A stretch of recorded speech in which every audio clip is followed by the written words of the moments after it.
Ndraindray mety kivy ao fandray ao ambony ao mijery kaninona zay atao de matsapa tsy mandeha irery tratraro ny tanjonao asehoy fa enao ne mahery de mivavaka zady no fa io ny fanovo zankery azakivy lesy fa mitraka na mavesatra aza mizaka mety angiry firy ny ratra fa ny tanjona tsy maintsy tratra solany andro manofy ao fa mifoa de manatanteraka androany andro vaovao mbola vonika nohy natereraka na de mafy ny lalanao aza de lany andro mifezaka io ne ho avitanao rehefa misy ny finona sezaka kandawe andawe andawe andawe andawe andawe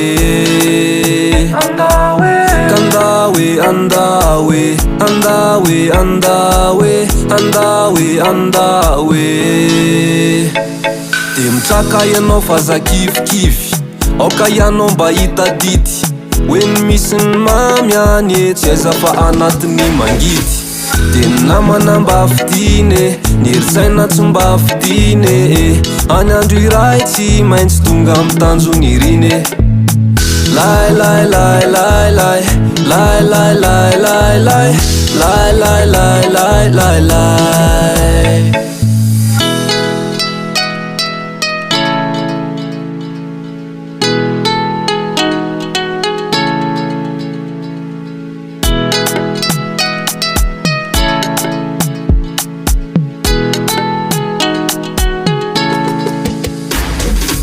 solany andro manofy ao fa mifoa de manatanteraka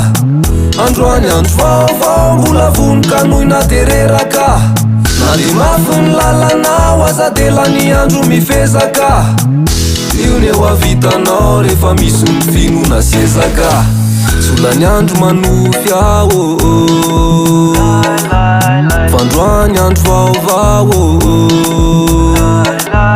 na de mafy ny lalanao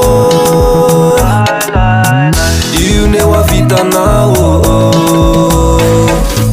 solany andro manofy ao fa mifoa de manatanteraka androany andro vaovao mbola vonika nohy natereraka na de mafy ny lalanao aza de lany andro mifezaka io ne ho avitanao rehefa misy ny finona sezaka